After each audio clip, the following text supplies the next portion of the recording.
Welcome to the deep dive. Today, we're taking a look at Mauritius, specifically April 2025. Right. And it seems like it was a really dynamic month.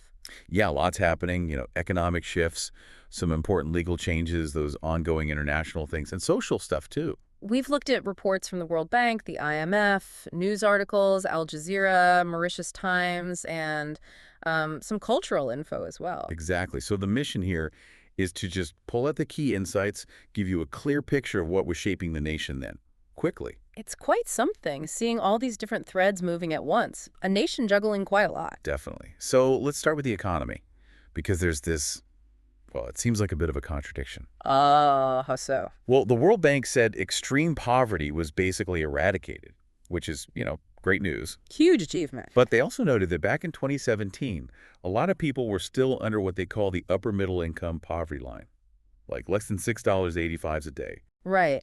And that leads to this idea they called the prosperity gap. It basically means average incomes for many would need to more than double to hit that global standard of prosperity around $25 a day. So even if extreme poverty is gone, that higher standard of living, it's still a way off for many people. That's quite a nuance. It really is. It shows that just getting past that absolute lowest level doesn't mean widespread prosperity yet. But here's the interesting part, the Giuliani Index, which measures income inequality. Lower is better, more equal. Right. That actually improved between 2017 and 2023, dropped to 37.0.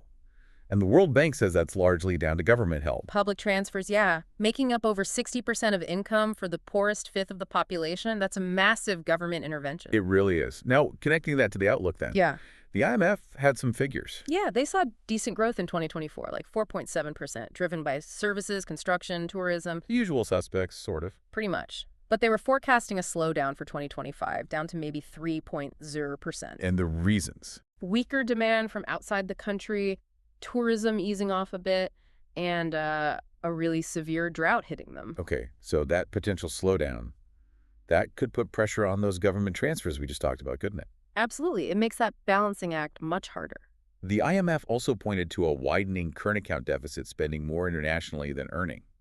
Though foreign reserves had actually increased, which is interesting, up to U.S. $8.4 billion. But also, the government's own budget deficit was projected to widen, and public debt. Well, that was heading towards almost 90% of GDP by mid-2025. Yeah, nearly 90%. That's getting pretty high. Raises flags about future fiscal health, definitely. Makes you wonder about the long-term plan, doesn't it? How to keep this support going with those numbers. Exactly. A real challenge there. Okay, but on a more sort of proactive note, they held a National Research Week in April. Yes. The theme was Uniting Research Industry and Innovation. Minister Sukan hosted, MRIC coordinated. Yeah. The whole idea was getting universities and industry working together on big national issues. Things like flash floods, climate change adaptation, food security, the really pressing stuff. And there was a concrete outcome, an agreement, an MU, between the Mauritius Institute of Biotechnology and the University of Mauritius. Focusing on building up that biotech sector. So a clear sign they're trying to use research to tackle future problems. Seems quite forward-thinking. Okay, let's shift gears a bit. Politics and governance. Right. Some significant legal moves were announced. Cabinet approved bringing forward 2 amendment bills. The Constitution Amendment Bill and the Criminal Code Amendment Bill. And these were linked to recommendations from the UN Committee Against Torture. That immediately signals a focus on human rights. The Constitution one aimed to repeal a specific Section 7.2. Which could sort of be read as allowing laws that permit torture in some cases. Exactly. So the repeal was about making the prohibition against torture absolute. No exceptions. A strong statement. And the Criminal Code change. That was about removing the concept of an excusable offense for someone killing their spouse or their spouse's partner if caught in adultery. Wow. So updating the law, bringing it more into line with modern ideas about, well, gender equality and just not excusing violence like that. Precisely. Modernizing the legal framework. There was also a smaller bill about streamlining conservation efforts, transferring functions for an endemic garden. And then, of course, the Chagos Islands issue was still very much alive. Al Jazeera was reporting on it. Yeah, those ongoing negotiations with the UK. But it's complicated, isn't it? Very. Divisions within the Chagosian community itself, the need for the U.S. under Trump at that time to agree because of the Diego Garcia base. And wider geopolitics, China's influence maybe. It's a real tangle. A complex mix of sovereignty claims, historical issues, and current strategic interests. Okay, let's touch on some social and cultural highlights for April 2025. Well, we mentioned the National Research Week already. That was a big event. But also, Port Louis was gearing up to host the African Asia Pacific Choir Games in 2025. Ah, yeah. That sounds like a major cultural event, showcasing different choral styles, bringing people together. Using venues like the old Port Louis Theater, Cotton Arts Center, places like that, adds a nice cultural dimension. Definitely shows off the country's ability to host international events. And in Parliament, there were discussions on some interesting social topics, too.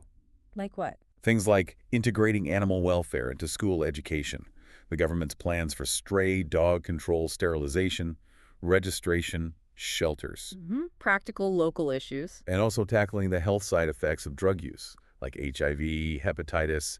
They were even talking about maybe needing a specialized vascular unit. So, a broad range of social welfare and public health concerns being addressed. Yeah, it paints a picture of a society dealing with many different facets of life. So, wrapping it all up, April 2025 in Mauritius. Right. Clearly a month where a lot was happening. Definitely. Trying to balance that economic development push with social progress, reforming laws, handling tricky international relations. It really shows a nation actively navigating its present and trying to shape its future. Which leads us to a final thought for you, the listener.